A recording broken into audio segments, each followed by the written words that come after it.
ईरानी हमले में भारतीयों की मौत हुई है, डिप्लोमेट को दिल्ली में तलब किया गया है, तो इस पूरे सिनेरियो को सर आप कैसे देखते हैं? हमले का दौर सर अभी भी लगातार जारी है।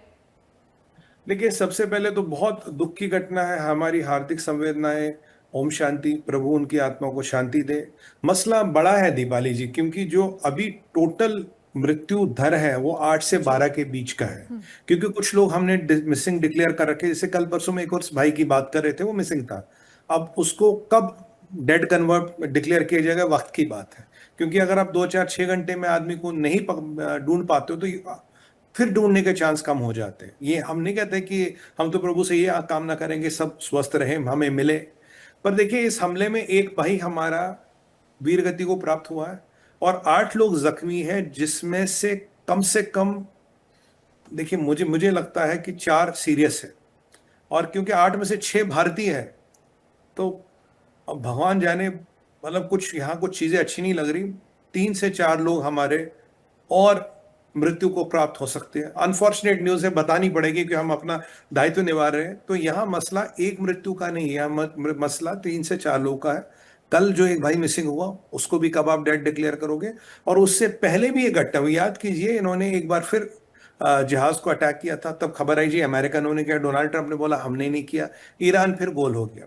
मुझे लगता है एमईए ने बहुत बढ़िया काम किया। मेरा तो आपके चैनल और अपने चैनल और बाकी अन्य टीवी चैनलों के माध्यम से हमेशा निवेदन ये रहता था कि इनको बुलाइए, इनका जरा सॉफ्टवेयर अपग्रेड कीजिए और इनको समझिए, अगर यही हरकतें करनी है तो बेटा जाओ पाकिस्तान में एम्बेसी खोलो, लश्कर ए तैयबा या जैश ए मोहम्मद के ऑफिस में खोल देना, काम तुम्हें वही करना तो वो जाके वहां खोलो।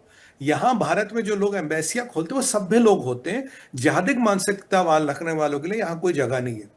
जबकि इन्हें पता है हमारे लोग हैं, जबकि इन्हें पता है हमारे लोग शिपों में, ये तब भी अपने एक्टिविटीज करते हैं। इन्हें कोई फर्क नहीं पड़ता कोई मरता रहे। हमारे लोग की तो दूर की बात छोड़िए, इन्होंने तो अपने 50,000 लोग मार डाले। इसीलिए मैं आपको हमेशा कहता हूं, ये मानसिक, ये ईरानी नहीं है, इनको ईरान नहीं कहना चाहिए, इनको मुल्ला रजीम कहना चाहिए। ये मुल्ला रजीम खतरनाक है, ये आतंकवादी है। कल यूनाइटेड किंगडम ने आपके इस्लामिक रेवोल्यूशनरी गार्ड आईआरजीसी को आतंकवादी घोषित कर दिया, पूरा यूरोपियन को आतंकवादी घोषित कर चुका, ऑस्ट्रेलिया ने आतंकवादी घोषित कर रखा। तो ये आतंकवादी है। आतंकवादियों को वर्दी लगाने से कहीं वो साफ सुथरी सेना नहीं बन जाती। जो कल अटैक हुआ, अब देखिए, यूके के 2 जहाज थे, उन पर अटैक हुआ और वहां अनफॉर्चुनेटली, आप दुनिया का कोई भी जहाज देखिए, 10 में से 7 जहाजों पे भारतीय मूल का बंदा होगा। मैं आपको पहले भी कह चुका हूं, हम सबसे ज्यादा इंजीनियर प्रोड्यूस करते हैं दुनिया में, हमारे पास सबसे ज्यादा युवा है। तो जाहिर सी बात है हमारे लोग काम करेंगे दुनिया भर में जाके।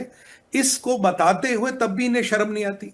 और मैं एमईए से अब की बार बहुत खुश हूं कि मुझे लगता है काफी उनको खातिर तवाजु उनकी हुई है। और इन्हें ये आप बताइए, भारत की तो छोड़िए, कल परसों इन्होंने कतर पर अटैक किया। कतर के शेख अल थानी साहब के फादर की मृत्यु हो गई, फॉर्मर अमीर ऑफ कतर। वहां मातम छाया, वहां लोग मातम मना रहे। इन्होंने सबसे बड़ा मिसाइलों वाला हमला किया, जबकि कतर इनके लिए सबसे ज्यादा नेगोशिएट करता है। और शाम तक को महसूद पेजिस्कियन फोन करके कहते कहते साहब, हमें आपकी फादर की मृत्यु का बड़ा दुख है। कह रहा भाई, सुबह से तुम रॉकेटें चला रहे हो, तुमने हमारी ऐसी तैसी कर ली, और हमारे फादर मरे, कतर के अमीर मरे, एक दिन तो रुक जाते, अगले दिन रॉकेट चलाते भैया। नहीं, फिर शाम को वो संवेदनाएं भी व्यक्त करते, और वो तो मुसलमान है, हम तो फिर भी काफिर हैं। तो आप समझिए, ये आतंकवादी मानसिकता है, ये जिहादी मानसिकता है। ये कोई ईरान वीरान नहीं है, मुल्ला रजीम है। ये ऐसे ही करती रहेगी और ये सुधरेंगे नहीं। आपको क्या लगता है हमने एम्बेसडर को बुलाया, इन्हें कोई फर्क पड़ रहा है? इन्हें कोई फर्क नहीं पड़ता। आज मैं आपको कल कह रहा था, अमेरिकन लोग सब कह रहे कि अलतकिया है, ये सब अलतकिया है। अभी हमें कह रहे थे आपने खमैनी के फ्यूनरल पे मैं इतना अपनी सहानुभूति दी, भारत का डेलीगेशन आया, भारत के अता हुसैन साहब गए, मार्गरीता साहब गए, और भी हमारे एम्बेसडर साहब गए। क्यों, क्या फायदा हुआ? आपने फिर वही किया जो आपको करना था। देखिए, हमारे लोग अगर हताहत होंगे तो हमारा दिल जलेगा। जाहिर सी बात है, हमारे भाई के पैर में भी कांटा चुभेगा, हमें तकलीफ होगी। हमें कहता जो आपको करना, जाके यार अमेरिका के शिप पे अटैक करो, इसराइल पे अटैक करो, हमें उससे कोई मतलब नहीं। भारतीय मूल के लोगों पे, बेगुनाह लोगों पे, जो बेचारा नौकरी कर रहा है यार, जो दाल रोटी खा रहा है, उसकी मैयत उठा के तुम्हें क्या मिलता है? उसको मौत के घाट उतार के क्या मिलता है? मर्द मुजाहिद हो तो अमेरिका पे हमला करो ना। अमेरिका के 70 शिप पे, मैं सबसे कह रहा हूं, अमेरिका के 70 शिप। और आज समय यह भी आ गया, भारत में जो इनके हितैषी है, मैं कह रहा हूं उनको बेनकाब करना चाहिए, उनको एक्सपोज करना चाहिए। आप इनके हितैषी, आप इनको बड़ा समर्थन देते हैं, आज आपके पास कोई जवाब है? आज महबूबा मुफ्ती कुछ बोलेगी? आज ये जो लोग khomeini के सलमान खुर्शीद का कोई बयान आया या ये हाँ सुमित पीर बोलेगा MH1 बोलेगा हमारा कोई काम नहीं, क्यों महबूबा मुफ्ती जी आपको तकलीफ नहीं हुई? सलमान खुर्शीद साहब आप तो फॉर्मर विदेश मंत्री रह चुके हैं, आपके मुंह से एक शब्द नहीं, राहुल गांधी कांग्रेस कोई कुछ नहीं। हाँ जब खराब हुआ काम मोदी बोलेंगे, जयशंकर बोलेंगे, वो ठीक करेंगे। और यहां लोग कह रहे थे अरे मोदी जी खमेनी के फ्यूनरल में क्यों नहीं गए? इसलिए खमेनी के फ्यूनरल में जाते हैं कि और लाशें आके गिने। जुम्मा जुम्मा 4 दिन नहीं हुआ इन्होंने अपनी औकात दिखानी। मेरा खून बोल रहा है ये सब देख के, क्योंकि मैं अपने देश के लोगों की, हमारे भारतीय मूल के भाइयों की लाशें नहीं देख सकता। यंग लड़के हैं, 23-23, 24-24 साल के बच्चे हैं, हमारी आधी उम्र के लोग हैं, हम उनकी लाशें देखेंगे? देखिए ये बहुत ही बड़ी दुर्घटना। और मैं अनफॉर्चुनेटली मैं हाथ जोड़ के ये कहूंगा, लोगों को बुरा लगे पर मैं माफी चाहूंगा, ये आप इनसे ज्यादा उम्मीद ना करें, ये ऐसे ही चलते रहेंगे। सच ये है अब हमारे सेलरों को थोड़ा ध्यान में रखना पड़ेगा।